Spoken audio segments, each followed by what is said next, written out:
It's kind of funny how, we all have these top countdowns, if you will. But yet, there's never really a countdown on something that's kind of silly and just kind of funny. There's always a top 10 hottest girls, or cartoon girls, and stuff like that, a top 10 shows, a top 5 this, a top 15 that.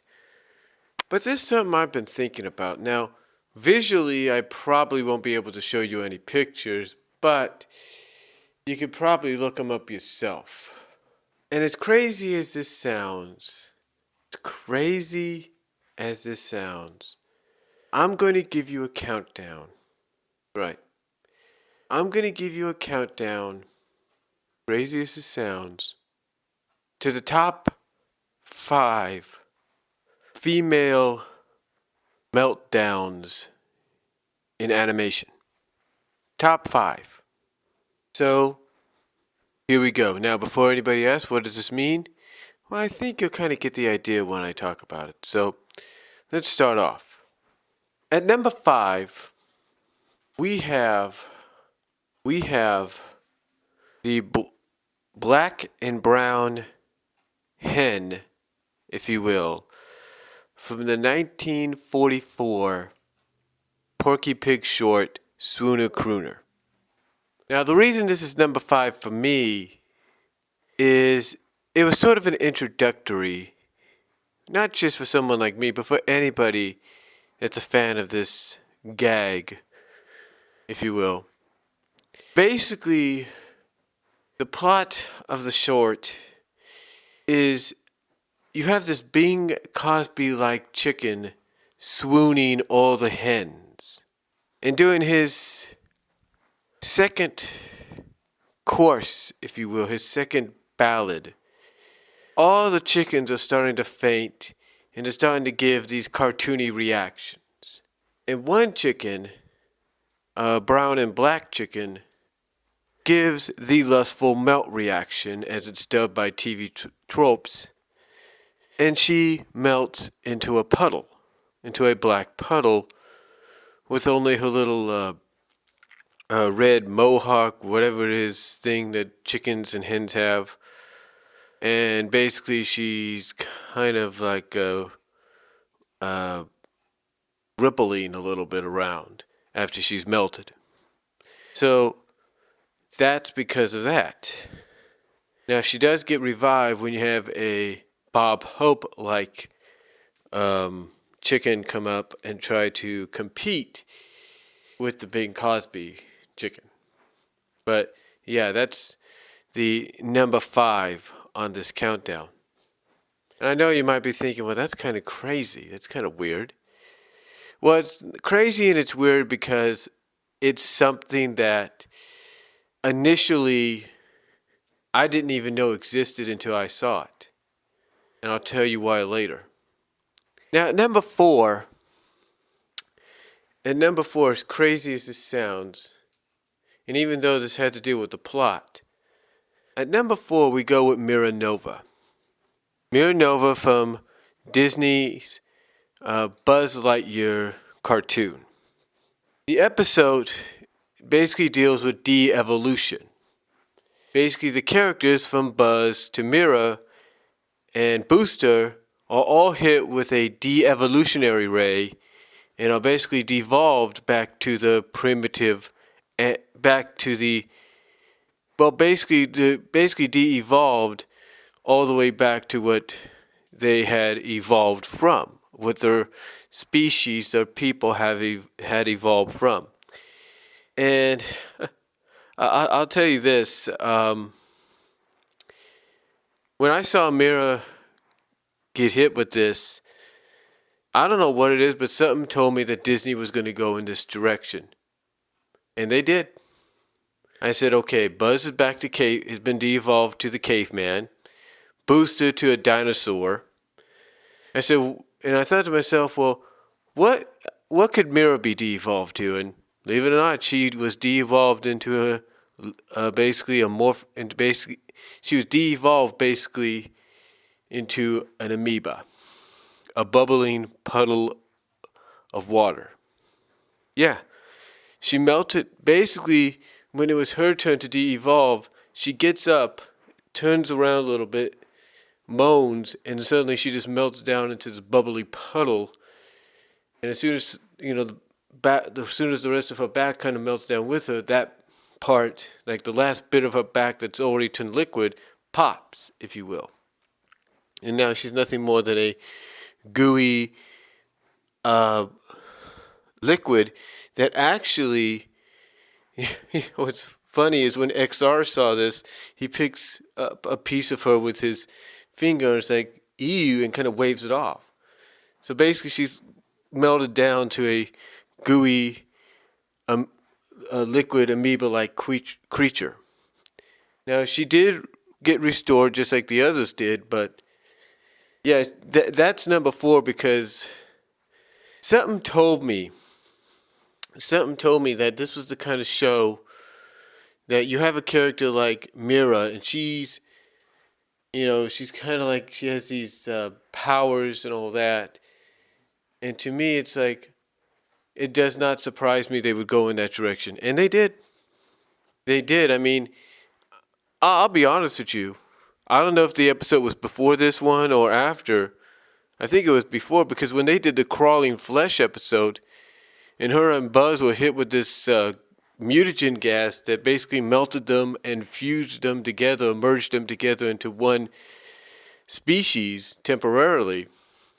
She was the first one to quickly melt down. She was like the first one to quickly get affected and melt into this gooey substance that she, like I say, she and Buzz turned into and became into, basically merged into a monster from, or into a new species from.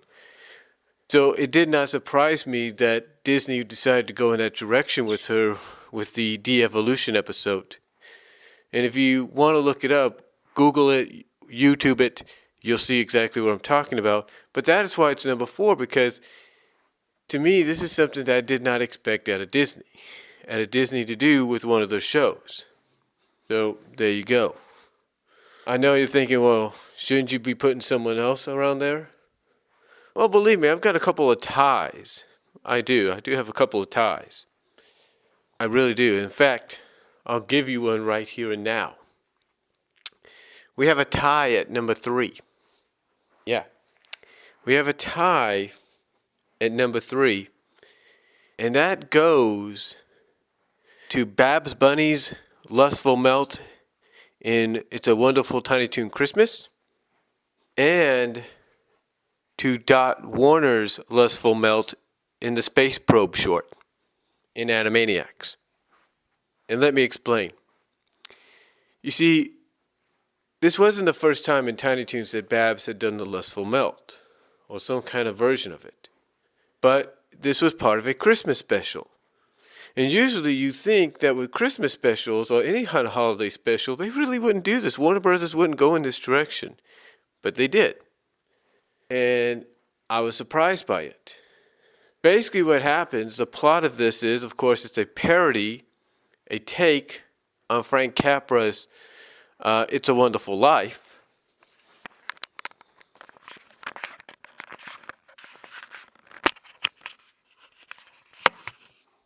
Like I said, it's a take off Frank Capra's It's a Wonderful Life. Sorry there. And basically, one of the subplots of it is Babs thinks that Buster is cheating with the Cher character or parody in the special. But all Buster wants to know is what would be the best present to give Babs for Christmas.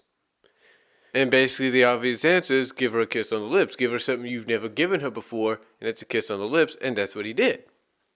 And because of that, she melts into a puddle with only her clothes and her eyes on top of the puddle. And that's it.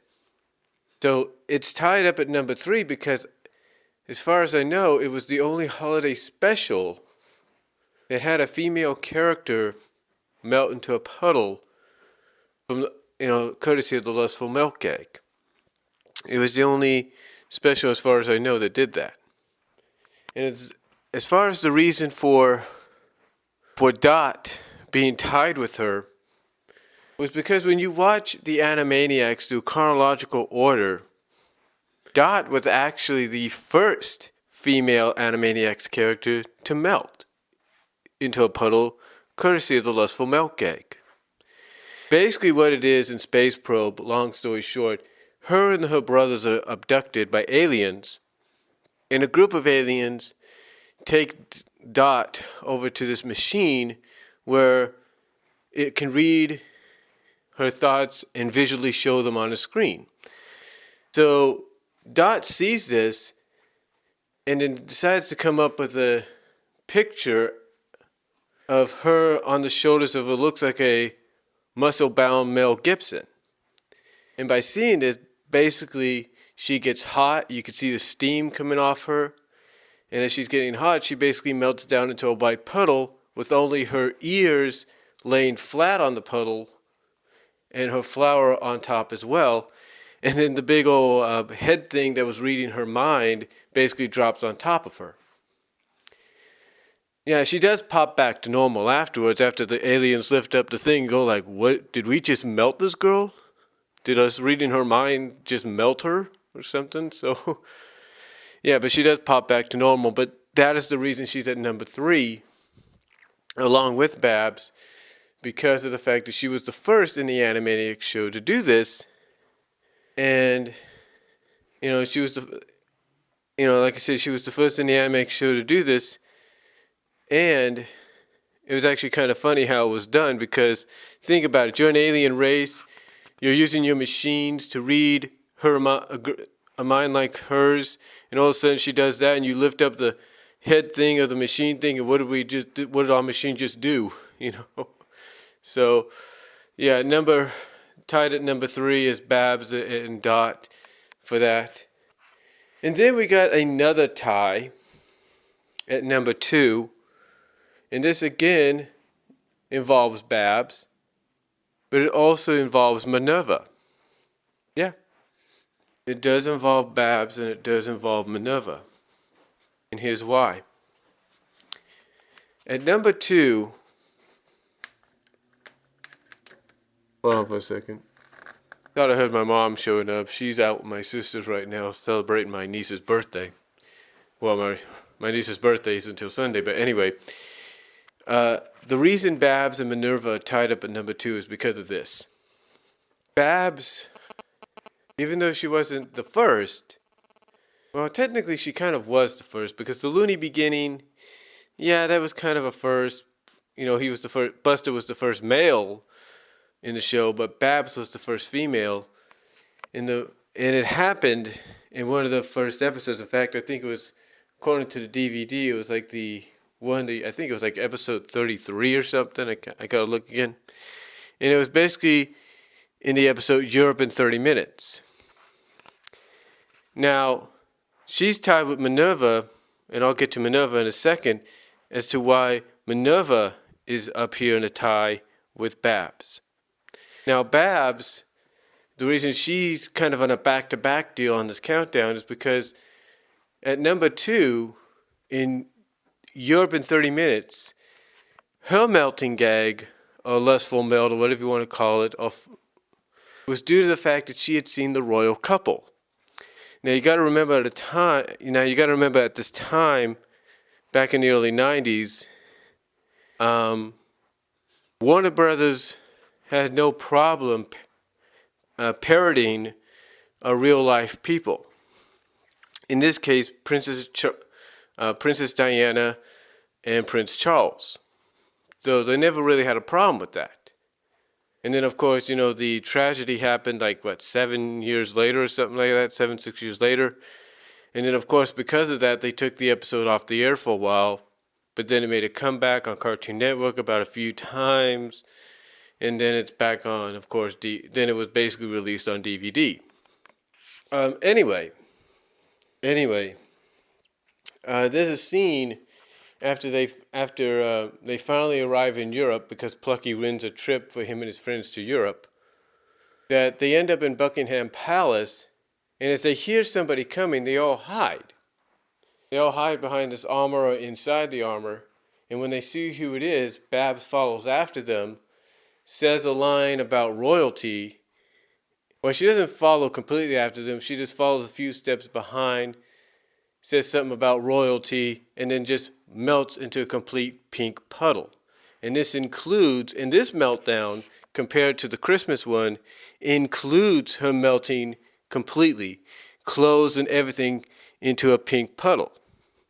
So yeah, no eyes, no clothes or anything, she just melts into a complete pink puddle that remains that way for about almost a minute, because then you have, and this is why it's at number 2 as well, you have the characters of Plucky, Buster, Buster, Plucky, and Hampton following after the royal couple, and they're running right through Babs as if she's a regular puddle of water. And you see, as they're running through her, you see like little bits of Babs's puddle, or melted puddle, just splattering around. And after the guys get ahead, she finally reforms back to normal and follows after them. So that is why her melting gag, if you will, in Europe in 30 minutes in Tiny Toons puts that, helps get her a back-to-back mention on this countdown. And she won't be the last, believe me. Because this lady's going to get one as well. And that's the person she's tied with at number 2, and that is Minerva. And Minerva's lustful melt gag comes from Meet Minerva. Now, some people are a little confused about the Minerva cartoons. What came first, what came last? Well, chronologically, Moon over Minerva and Meet Minerva, well, Moon over Minerva was first, Meet Minerva was second. But according to some of the animators, Meet Minerva was first, Moon over Minerva was second. It all depends on who you believe. Anyway, though, Minerva's here at number 2 because of the fact that in Meet Minerva, when she meets her best friend's cousin, she goes into her traditional wild outburst and all that. And then what she does is she runs basically into the arms of her friend's cousin and melts right there into a puddle. Basically melts right through his fingers, right through his hands. Basically she melts in his hands, melts through his fingers. And basically she does properly reform into a loud, obnoxious boat horn. But here's what makes this one kind of funny as a lustful milk gag when it comes to Minerva. Basically, unlike all the other meltings that I've talked about, this is one of the first times I think anybody's ever animated a female doing a lustful melt or melting gag of any kind, and they basically split apart when they're melting. Yeah, basically here she is. She jumps into her best friend's cousin's arms. She kind of sighs or whatever, and then she melts through the arms, and basically as she's melting, she splits right down the middle. Her bottom half goes this way, and her upper half goes the other way. Till you see nothing but a puddle with her eyes mascaraed eyes closed on top and everything, and a little bit of her running on top, a little bit of her yellow running on top of the guy's feet and all that. So, but that's basically why it's at number 2, because it's the first time I think they've ever done what's known as like a split melt. Where a character melts, but they kind of split in two when it happens. So that is why that's at number 2 on the countdown. Now I know you're thinking, well, Brian, what could be number 1? Well, I'll get to number 1 in a second. I want to talk about an honorable mention or two. The honorable mention I want to talk about is from MGM's RoboCop Alpha Commando. Basically, it's from an episode called H2 Uh-Oh. And basically, you have a character known as, I think her name's Elsa Lustig. And she's part of this evil corporation to want to take over the world, right? So basically, part of the plan, one of the schemes to try to take over the world is they infiltrate a jail cell that she's in, a kind of a maximum security prison where she's at. And they basically give her a formula that allows her to, by at least a couple of days, turn into living water. She basically becomes a water woman, if you will. And she could take the shape of any kind of water-like substance. She can turn herself into a fountain. She can melt down into a puddle to get through different areas. She can shapeshift her entire water body into like a big fist or a hand and press a button or something. She could do all that. She can even merge with the water as well. So, pretty cool. Pretty cool. So, that's an honorable mention right there in animation. So that's an honorable mention. And if you think there's somebody else that deserves an honorable mention in animation with this kind of a gag or whatever, let me know. But then we get to our top spot, our number one spot, and it's a tie. It is a big tie. Now you might say I show favoritism with this. Well, you know what? It is my countdown. It's a unique countdown, but it's my countdown. And at number one, tied at number one, we have two of them. And again, like I said, Babs was not going to be the was not going to be the only back-to-back person on this countdown. I said she wasn't going to be the only back-to-back person on this countdown, and she's not. Along with Babs, you have the person she shared the number two spot with. Hold on for a second.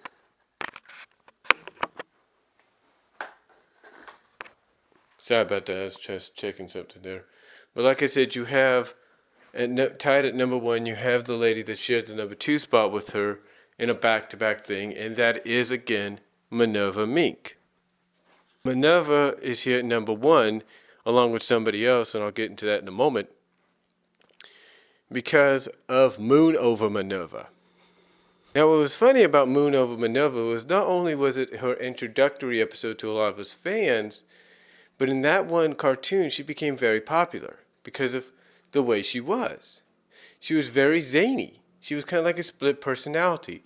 It's like when she was normal and everything and just, casually walking around doing her thing, a lot of the male, people, a lot of the male characters or representations would go crazy for her, would go gaga for her, if you know what I mean. They would just absolutely go nuts. So it was only natural that perhaps she would do the same around a handsome male character, and that's what she does. Now, what's unique about this cartoon short, her introductory short, is we get introduced to a character named Wilfred Wolf, who does the male equivalent of the lustful milk gag when he first meets up with Minerva. But here's the thing. When he does it, all that's left on top of the puddle is his head, and he can still talk. Okay, fine. But here's the catch about his presence in this short. Here's the catch. He's a werewolf. And Minerva doesn't know this till literally the end. But he's a wolf. So he's a werewolf, basically. So basically, when the full moon is out at night, he becomes this Fabio-like version of himself.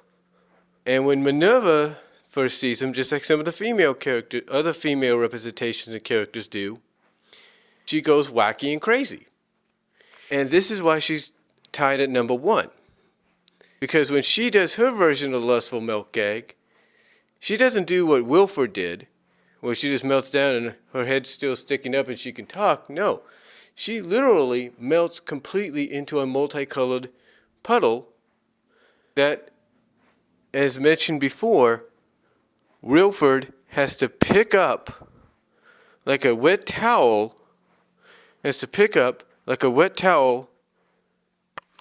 Hold on for a second.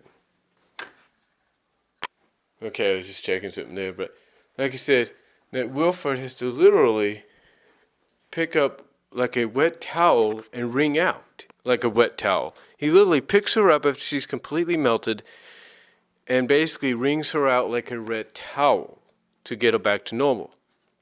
Because, quite honestly, if he hadn't done that, I'll give you a prime example of how completely melted she was.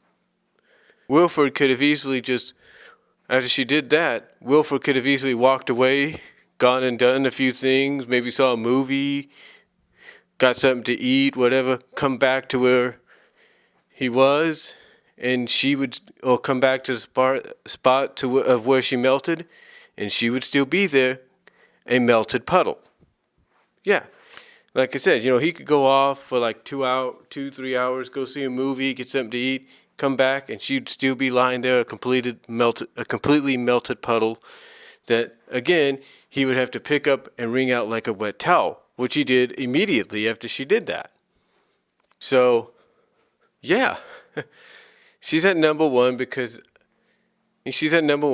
one, she did exactly what he did in his nerdy normal form, but the only difference was she was completely melted, and it took him in his Fabio alter ego form to restore her to normal by wringing her out like a wet towel. So that is why she's at number one. Tied at number one with this lustful melt or melting gag, which again you might argue with me is favoritism, but you know what? If it wasn't for this short, I wouldn't have been a fan of this entire melting, lustful melt gag, whatever you call it. And that's the Popeye short, Parlez-vous Woos, 1956, I believe. And the premise of this short is the fact that Olive is originally supposed to go out on a date with Popeye. But instead, she wants to stay home and watch her show, The International, which is sort of a play on a real-life show back then called The Continental. Well, here's the reason why she wants to stay home. It's not just to watch her show or finish watching it, if you will. But surprisingly, here's the reason she wants to, cancel the date with Popeye. Because The International tells all the women, stay at home because I might just show up at your door and take you out on a date. So basically, she'd rather drop the date with Popeye because of a possible date with the International. Well, long story short, Bluto overhears this as he's walking outside her house because he wants to try to get a date with her, but finds out he's beat by Popeye. He overhears this and decides to take advantage of it, disguises himself as the International, if you will, proceeds to woo Olive, but in the end, of course, is exposed to be a fake by Popeye after Popeye eats his spinach. Now, here's the one thing about this cartoon that really makes you take notice. The fact that not everything, but some of the things that get mentioned actually happen. When the International tells all the ladies that your eyes are like limpid pools, Olive's eyes literally enlarge and become limpid pools. So, when he says the lips are like the rose or cherry rose or something like that, she puts a stamp of that on her lips. It's like, what in the world, right? And then, of course, when Bluto, disguised as the International, kisses her, it drives her crazy, right? It basically does sort of like a wavy, toony motion on her and all that. But when Popeye does it, of course, she turns into a block of ice. Or she's frozen solid inside a block of ice. Get what I'm saying? Kind of different. Well, it's kind of similar, but a little bit more different than the other Popeye cartoons at the time.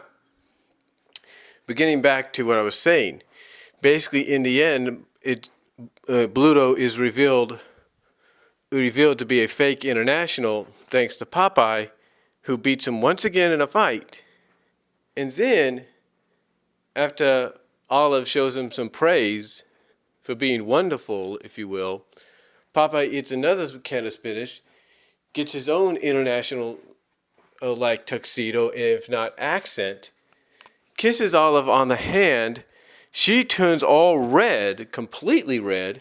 Steam comes out of her ears. She tells Popeye then she tells Popeye, well, basically she uses the line that I think a lot of us know if you've watched this cartoon. She basically tells Popeye about how she feels like she's, butter in his hands and all that. And and as she's saying that, she completely melts down into a puddle of butter. Till all you see left is her face on the puddle of butter that's flowing down the floor at the end of the cartoon. And what's funny about this too is if you have a DVD or Blu-ray player and you slow it down frame by frame, you can kind of see her. She's flowing down the floor as a melted puddle of butter. You could see like these little dry spots showing up near her where her face is, and like one little dry spot kind of getting right near her eye and almost taking that out, if you know what I mean. But yeah, if it wasn't for this Popeye short and this Popeye cartoon, I wouldn't have become a fan of this entire gag or this entire, like I said, I wouldn't have become a fan of this entire, gag or this entire, thing. And what's surprising to me, before I close this, is I'm not the only one that's a fan of this kind of stuff. There's a lot of people that are. You got groups dedicated to it. You got people that have come out and said it. So, to me, again,